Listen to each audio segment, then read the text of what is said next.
Hello friends, welcome back to our YouTube channel easy learning point. और आज मैं आपको डिटरमिनेंट चैप्टर की एक्सरसाइज 4.2 के कुछ क्वेश्चंस कराऊंगा। ठीक है, मैंने अब तक लगभग डिटरमिनेंट चैप्टर पूरा करा दिया है, लेकिन बस मैं आज एक्सरसाइज 4.2 के कुछ क्वेश्चंस बताऊंगा। बहुत इंपॉर्टेंट है क्वेश्चन, तो सभी इंपॉर्टेंट है, लेकिन देखो मैं धीरे धीरे कुछ क्वेश्चंस आपको कराऊंगा। पहले काम है कि आप खुद करके देखिए।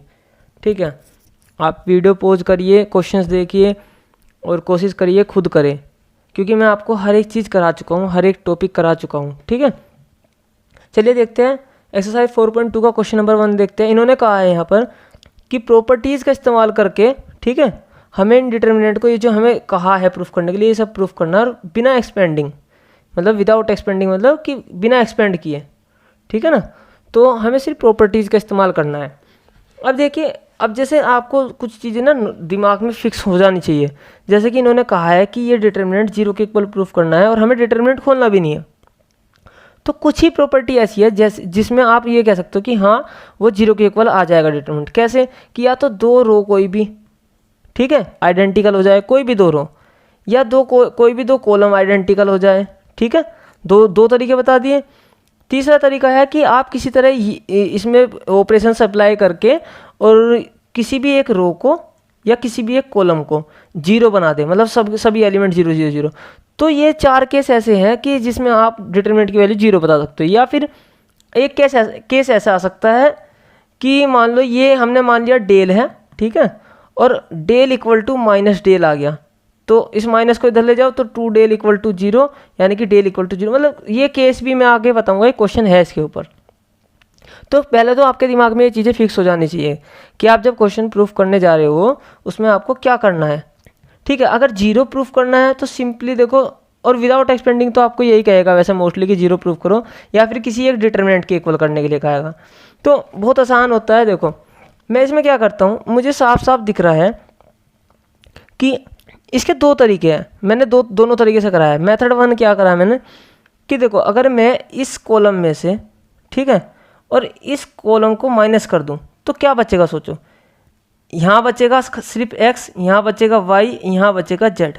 और आपने ध्यान दियो पहले जो कॉलम है हमारा वो भी x y z ही है, तो दोनों कॉलम आइडेंटिकल हो जाएंगे। ठीक है, और अगर 2 रो या 2 कॉलम आइडेंटिकल हो तो उस डिटरमिनेंट की वैल्यू 0 हो जाएगी। एक तरीका तो ये हो गया। दूसरा क्या होगा, देखो अब ये आप ये भी कर सकते हो कि ये C3 में से आप C2 को ना सही C1 को भी माइनस कर सकते हो। अगर ऐसा करोगे, ठीक है, तो क्या आएगा, ये बन जाएगा आपका A, x माइनस हो जाएगा ना, ये बचेगा B और ये बचेगा C। तो देखिए अब ये किसके सिमिलर हो गया, कॉलम 3 हमारा कॉलम 2 के आइडेंटिकल हो जाएगा, तो भी हमारी वैल्यू क्या आ जाएगी, 0 आ जाएगी। ठीक है, अभी फिलहाल इसमें हमने क्या किया है, अप्लाई किया है operation C3 tends to C3 minus C2, यानी कि C3 वाले एलिमेंट्स में से C2 वाले एलिमेंट्स को माइनस किया। तो पहले में से पहला करो, दूसरे में से दूसरा करो, तीसरे में से तीसरा करो। जब आप ऐसा करोगे तो क्या आएगा, हमारा डिटरमिनेंट ये बन के आ जाएगा। देखो पहले कॉलम में कोई चेंज नहीं किया तो x y z ऐसे ही, दूसरे में भी कोई चेंज नहीं किया, दूसरे का तो बल्कि हमने इस्तेमाल किया है। ठीक है, चेंज किस में किया, देखो इससे पता चल जाता है हमने किस में चेंज किया है। जिसके हम टेंड्स करते हैं ना, C2 टेंड्स किया अगर हमने, या C1 टेंड्स टू किया, तो इसका मतलब C1 में चेंज कर रहे हैं, C2 में, यहाँ पे कर रहे हैं हम C3 में चेंज। तो देखिए x प्लस a में से a माइनस हो जाएगा, क्या आएगा x, y प्लस b में से b माइनस हो जाएगा, क्या आ जाएगा y, z प्लस c में से c माइनस हो जाएगा, क्या आएगा z। अब ये दोनों कॉलम आइडेंटिकल हो गए, इसकी वैल्यू क्या आ गई, 0। ठीक है, सिंपल। दूसरा मेथड क्या है, मैं इसको इस तरीके से भी कर सकता हूँ कि आप सभी को पता है, मैंने बताया था कि अगर कोई डिटरमिनेंट इस तरीके से है, मान लो कोई भी एक रो या तो या कॉलम, उसमें आप ऐसे देखो कि मान लो a1 plus lambda 1, b1 plus lambda 2 इस तरीके से है, और c1 प्लस लैम्डा 3। तो आप क्या कर सकते हो, एक तो रो को मैट्रिक्स डिटरमिनेंट बना सकते हो इनको लेके, एक बना सकते हो इसको लेके। बस उसमें क्या है, देखो आप एक बार तो बनाओ x y z को लेके। ठीक है, मीन्स कहने का, देखो मैं नीचे समझा देता हूँ। तो x y z को लेके बनाऊंगा तो देखो ये तो सेम टू सेम रहेंगे, ये कॉलम तो बिल्कुल सेम है। बस यहाँ पे क्या था हमारा, यहाँ पे था x प्लस a, यहाँ था y प्लस b, यहाँ था z प्लस c।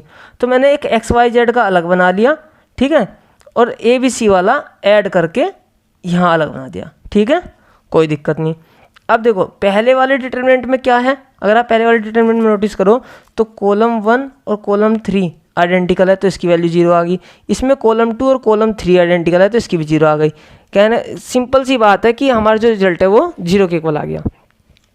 तो ये भी प्रूफ हो गया। आप यहीं पे पॉज करिए वीडियो को और इस क्वेश्चन को भी ट्राई करने की कोशिश करिए सेकंड वाले को, ठीक है। अगर नहीं होता तो आप वीडियो देखिए आगे।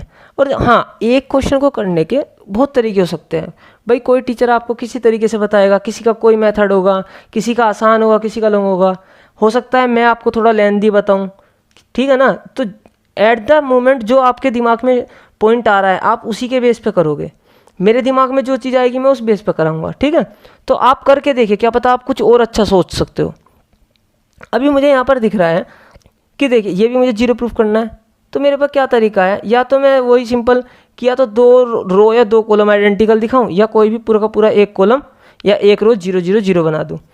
तो देखो सबसे पहले मुझे दिख रहा है यहाँ पे, मैं अगर नोटिस करूँ तो देखो a माइनस बी, ठीक है।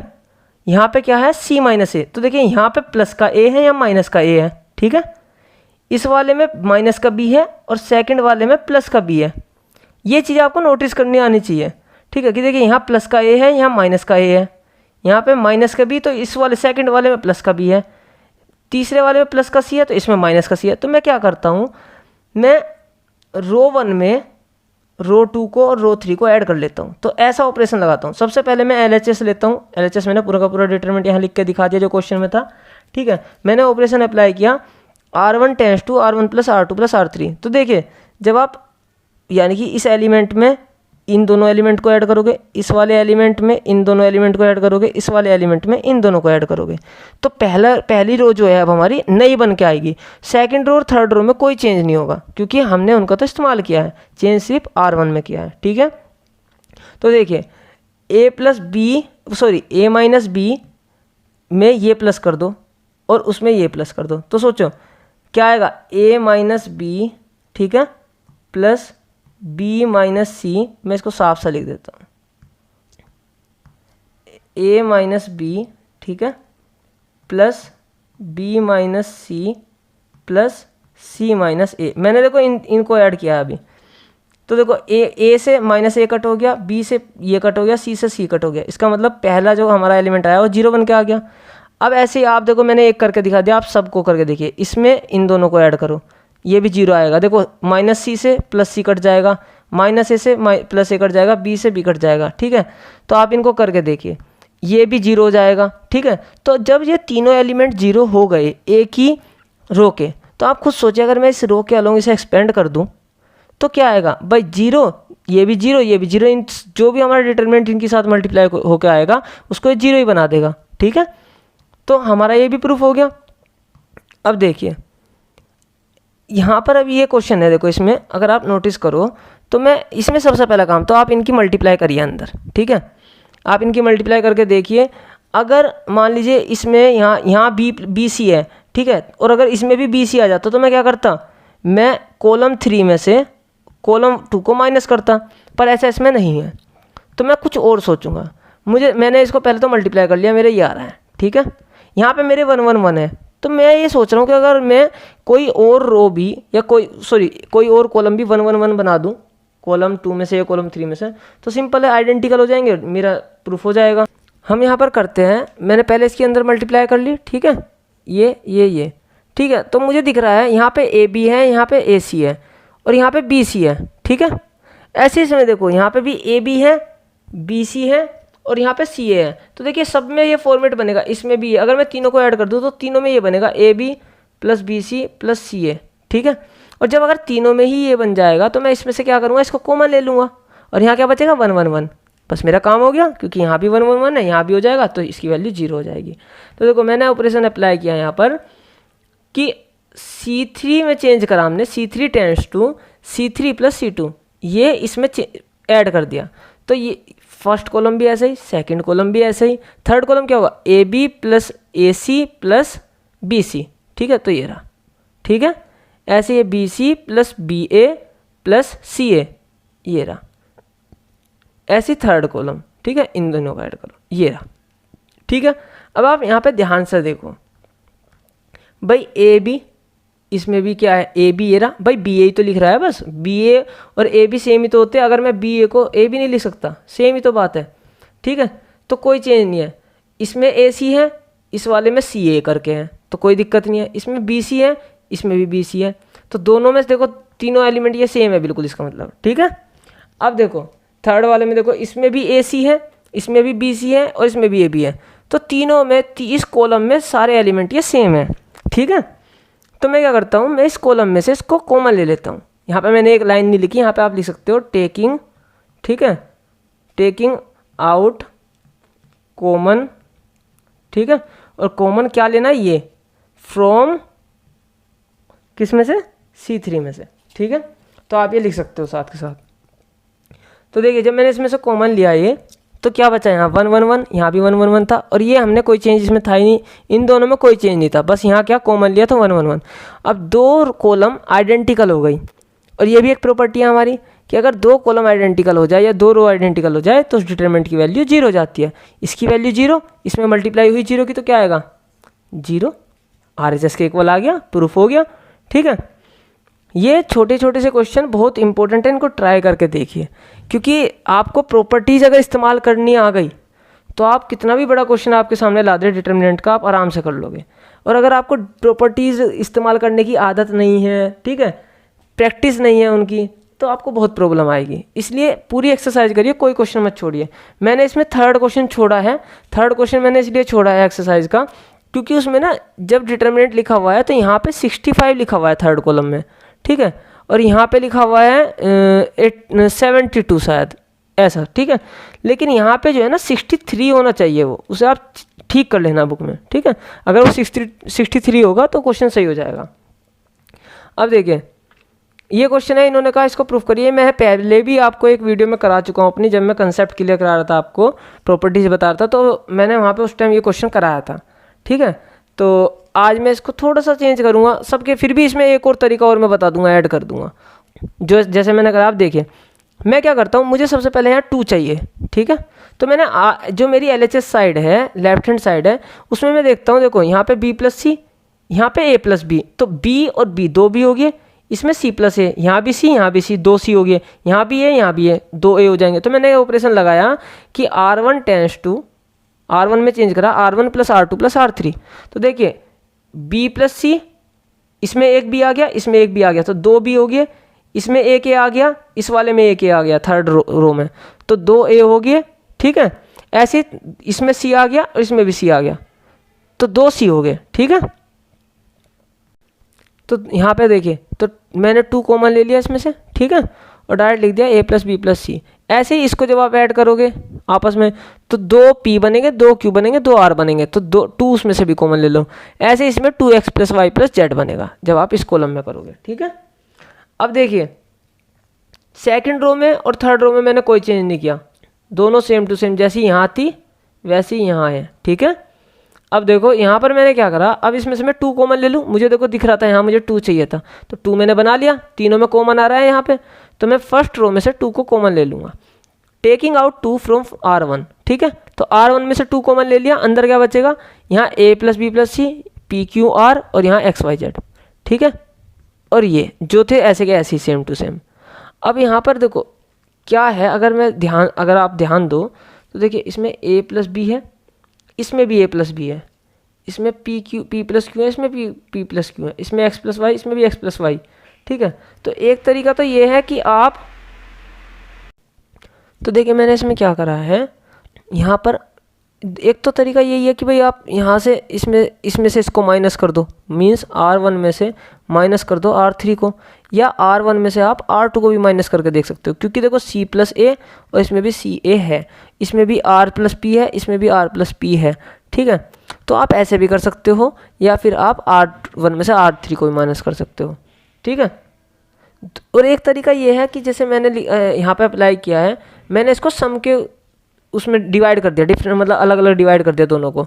देखिए एक तो A + B वाले में P + Q और x + y, देखो A + B, P + Q, x + y, एक इनका डिटरमिनेंट बना दिया अलग, बीच में एडिशन का साइन लगाया, ठीक है।